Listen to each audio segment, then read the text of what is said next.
மகளிர் கட்டணமில்லா பயண திட்டத்தை விரிவுபடுத்தி அக்டோபர் 2ஆம் தேதி முதல் செயல்படுத்த அரசு முடிவு செய்துள்ளது. மக்களுக்கு அளித்த வாக்குறுதியை நிறைவேற்றும் நோக்கிலும் எரிவாயு சிலிண்டருக்காக செலவழிக்கப்பட்டு வரும் தொகையினை அவர்களுக்கு வழங்க அரசு முடிவு செய்துள்ளது.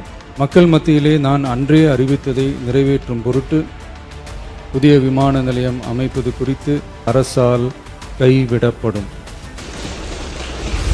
நமது அரசால் பெண்கள் பயன்பெறும் வகையில் அவர்களின் முன்னேற்றத்திற்காகவும் பாதுகாப்பிற்காகவும் பல்வேறு திட்டங்கள் தீட்டப்பட்டு இதுவரை சிங்கப்பெண் சிறப்பு அதிரடிப்படை திட்டம், தாய்மாமன் தங்கமோதிர திட்டம், வெற்றி மகளிர் ஆடுகள் வளர்ப்பு திட்டம், அண்ணனின் சீர்திட்டம் போன்ற திட்டங்கள் அறிவிக்கப்பட்டு அதற்கான நிதி ஒதுக்கீடும் செய்யப்பட்டு நடைமுறைப்படுத்த நடவடிக்கைகள் மேற்கொள்ளப்பட்டு வருகிறது. மேலும் நமது அரசு மக்களின் வாழ்வாதார முன்னேற்றத்தினை முதன்மை நோக்கமாக கொண்டு வெற்றி தொலைநோக்கு திட்ட ஆவணத்தினை வெற்றி விஷன் டாக்குமெண்ட் வெளியிட்டுள்ளது. அந்த திட்ட ஆவணத்தின் அடிப்படையில் இலக்கு நிர்ணயம் செய்து பல்வேறு திட்டங்கள் அடுத்து வருகின்ற 1ஆம், 3ஆம் மற்றும் 5ஆம் ஆண்டிற்குள் நிறைவேற்றத்தக்க திட்டங்களாக வகைப்படுத்தப்பட்டுள்ளது. சிறப்பினமாக பெண்கள் பயன்பெறும் வகையில் பல்வேறு திட்டங்களுக்கு செயல் வடிவம் கொடுத்து இவ்வரசு நிறைவேற்றும். கடந்த 4 மாதங்களாக வளைகுடா பகுதியில் நிலவி வரும் போர் சூழல் காரணமாக எரிவாயு சிலிண்டர் கிடைப்பதில் தட்டுப்பாடு நிலவி வருகின்றது. இதனால் மாற்று எரிபொருளை பயன்படுத்தி வருவதாலும் எரிவாயு சிலிண்டர் விலை உயர்வினாலும் பொதுமக்கள் தங்களது வருவாயிலிருந்து கூடுதலான தொகையினை செலவிட்டு இன்னலுக்கு ஆளாகி வருகின்றனர். இதனை கருத்தில் கொண்டு நிதி நெருக்கடியான சூழலிலும் பொதுமக்களின் நிதி சுமையினை குறைக்கும் வகையிலும் பொதுமக்களின் நலனை பாதுகாக்கவும் மக்களுக்கு அளித்த வாக்குறுதியை நிறைவேற்றும் நோக்கிலும் எரிவாயு சிலிண்டருக்காக செலவழிக்கப்பட்டு வரும் தொகையினை அவர்களுக்கு வழங்க அரசு முடிவு செய்துள்ளது.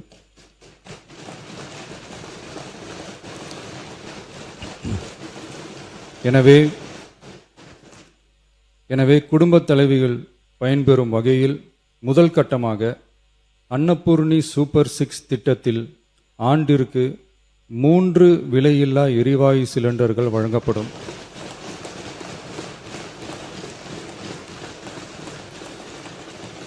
எரிவாயு சிலிண்டருக்கான விலை பயனாளிகளின் வங்கி கணக்கில் நேரடியாக வரவு வைக்கப்படும். இத்திட்ட பயனாளிகள் எரிவாயு சிலிண்டர் பதிவு செய்து சிலிண்டர் பெற்றவுடன் எண்ணெய் நிறுவனங்களிடமிருந்து பட்டியல் பெற்று சிலிண்டருக்கான விலை பயனாளிகளின் வங்கி கணக்கில் வரவு வைக்கப்படும். இத்திட்டத்தினால் சுமார் 1,30,16,104 குடும்பங்கள் பயனடைவார்கள். அதாவது ஆண்டு வருமானம் ரூபாய் 2.5 லட்சத்திற்கு மிகாமல் உள்ள பொருளாதாரத்தில் பின்தங்கியுள்ள குடும்பத்தினர், சிறு குறு விவசாய குடும்பத்தினர், மாற்றுத்திறனாளி குடும்பத்தினர் போன்ற சமூகத்தில் உள்ள நலிந்த குடும்பத்தினர் பயனடைவார்கள். இத்திட்டத்தினை செயல்படுத்துவதற்கான ஆயத்த பணிகள் துவங்கப்பட்டுள்ளது. இத்திட்டம் வரும் பொங்கல் பண்டிகை ஜனவரி மாதம் முதல் செயலாக்கத்திற்கு கொண்டு வரப்படும்.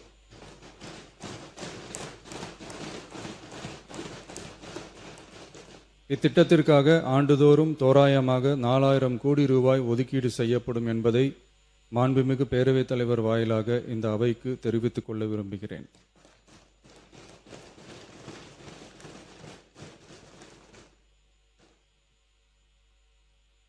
மாண்புமிகு பேரவைத் தலைவர் அவர்களே, சென்னையில் உள்ள மீனம்பாக்கம் விமான நிலையம் இந்திய விமான நிலையங்கள் ஆணையத்தால் AAI இயக்கப்படுகிறது.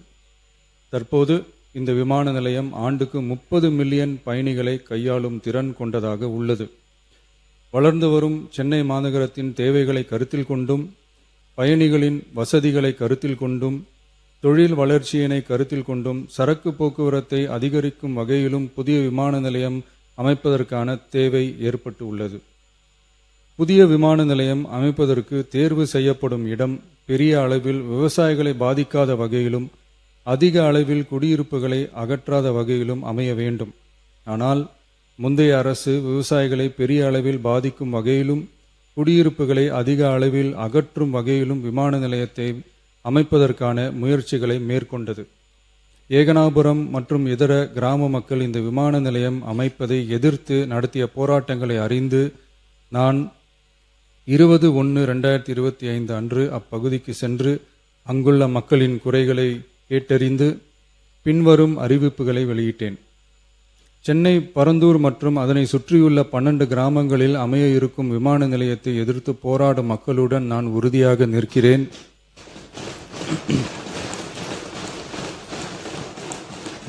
நீண்ட நாட்களுக்கு மேலாக இந்த திட்டத்திற்கு எதிராக போராடி வரும் விவசாயிகளுக்கு எனது ஆதரவை தெரிவித்துக் கொள்கிறேன். விவசாயிகளே நாட்டின் முதுகெலும்பு. இந்த விவசாய நிலங்களை பாதுகாக்க இந்த மக்கள் போராடி வருகிறார்கள். விக்கிரவாண்டியில் அக்டோபர் 2024 நடந்த பொதுக்கூட்டத்திலேயே பரந்தூரில் புதிய விமான நிலையம் அமைப்பதற்கு எதிர்ப்பு தெரிவித்திருக்கிறேன். தொழில் வளர்ச்சி மற்றும் அதற்கான விமான நிலையங்களின் பங்கு பற்றி நான் நன்கு அறிவேன். அதற்கான என்னுடைய முழு ஆதரவும் உண்டு. ஆனால் பரந்தூரில் இந்த திட்டம் அமையக்கூடாது. இந்த திட்டம் குறித்து அரசு மறுபரிசீலனை செய்ய வேண்டும். குறைவான விவசாய நிலங்கள் பாதிக்கப்படும் வகையிலும் மக்களின் வாழ்வாதாரம் பாதிக்காத வகையிலும் மாற்று இடத்தை தேர்வு செய்ய வேண்டும் என தெரிவித்திருந்தேன்.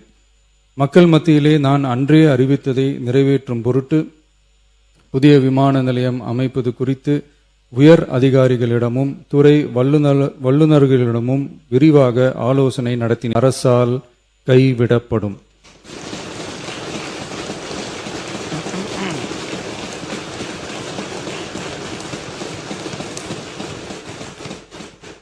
துறை சார்ந்த வல்லுநர்கள் மற்றும் கல்வியாளர்கள் ஆகியோர்களிடம் கலந்தாலோசித்து விவசாய நிலங்கள் மற்றும் குடியிருப்புகளுக்கு பெரிய அளவில் பாதிப்பு ஏற்படாதவாறு புதிய விமான நிலையம் அமைப்பதற்கான பொருத்தமான சில மாற்று இடங்கள் தேர்வு செய்யப்பட்டுள்ளன. அவ்விடங்களில் தொழில்நுட்ப ரீதியான சாத்தியக்கூறுகளை சம்பந்தப்பட்ட துறைகள் மூலம் விரிவான ஆய்வு மேற்கொண்டு புதிய விமான நிலையத்திற்கான இடம் விரைவில் இறுதி செய்யப்படும். இதற்கிடையில் சென்னை மீனம்பாக்கம் விமான நிலையத்தை மேலும் விரிவாக்கம் செய்து அதன் வடமேற்கு பகுதியில் ஆண்டுக்கு கூடுதலாக 20 மில்லியன் பயணிகளை கையாளக்கூடிய டெர்மினல் 5 என்ற புதிய பயணிகள் முனையம் அமைக்க ஏர்போர்ட்ஸ் அத்தாரிட்டி ஆஃப் இந்தியாவுடன் இணைந்து அணுகுசாலை மற்றும் மேம்பாலம் அமைப்பதற்கான நடவடிக்கைகள் மேற்கொள்ளப்படும். சென்னை மீனம்பாக்கம் விமான நிலையத்தில் தற்போது நடைபெற்று வரும் டெர்மினல் 3 பயணிகள் முனையம் கட்டுமான பணிகள் முடிவுற்ற பின் ஆண்டுக்கு 35 மில்லியன் பயணிகளை கையாளக்கூடியதாக இருக்கும். மேலும் புதிய டெர்மினல் 5 பயணிகள் முனையம் செயலாக்கத்திற்கு பிறகு ஆண்டுக்கு மொத்தம் 55 மில்லியன் பயணிகளை கையாளக்கூடியதாக இவ்விமான நிலையம் இருக்கும். இதன் மூலம் சென்னை விமான நிலையத்தின் சேவைகள் மேம்படுத்தப்படுவதோடு பயணிகளின் போக்குவரத்து தேவை புதிய விமான நிலையம் அமைக்கப்படும் வரை பூர்த்தி செய்யப்படும்.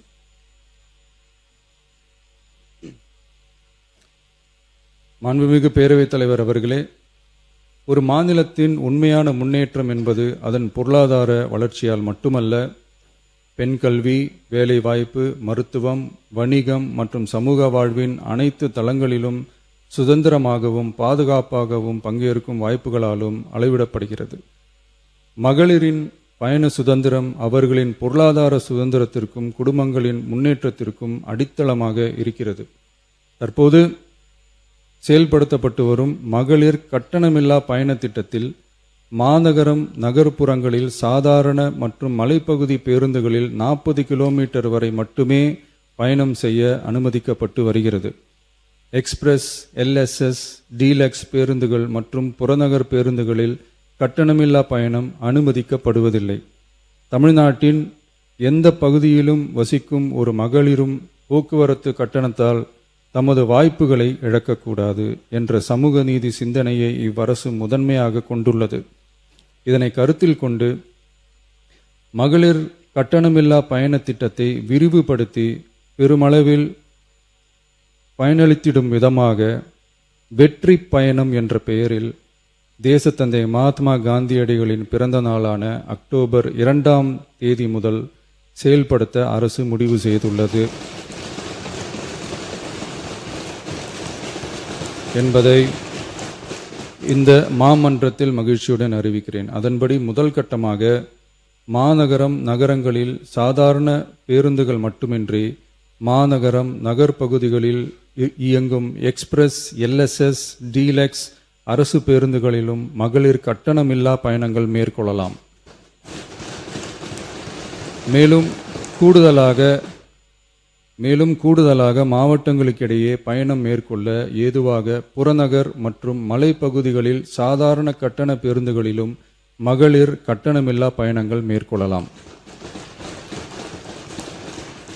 இத்திட்டத்தில் பயன்பெற வருமான உச்சவரம்போ மற்றும் மேற்கொள்ள விரும்பும் பயண எண்ணிக்கையிலேயோ கட்டுப்பாடுகள் இல்லை. வெற்றி பயண திட்டம் இதர சேவைகளிலும் படிப்படியாக விரிவுபடுத்தப்படும். இதன் மூலம் மாநிலம் முழுவதும் மகளிருக்கான எளிதில் அணுகக்கூடிய பொது போக்குவரத்து வசதி பெருமளவில் கிடைக்கும்.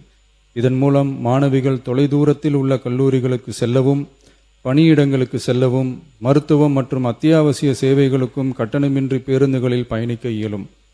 மாண்புமிகு பேரவைத் தலைவர் அவர்களே, வெற்றி பயணம் என்பது கட்டணமில்லா ஒரு பேருந்து பயணம் மட்டுமல்ல, ஒரு மாணவியின் கல்வி, ஒரு தொழிலாளியின் வேலைவாய்ப்பு, ஒரு தாயின் குடும்ப பொறுப்பு, ஒரு தொழில் முனைவோரின் முன்னேற்றம் போன்றவற்றை உறுதி செய்யும் சமூக முதலீடாகும். தமிழ்நாட்டின் எந்த பகுதியில் வாழ்ந்தாலும் மகளிரின் இயக்க சுதந்திரத்திற்கும் பொருளாதார முன்னேற்றத்திற்கும் அரசு உறுதுணையாக இருக்கும். இத்திட்டத்தின் கீழ் திருநரும் டிரான்ஸ்ஜெண்டர் கட்டணமில்லா பயணங்கள் மேற்கொள்ளலாம். வெற்றி பயணம்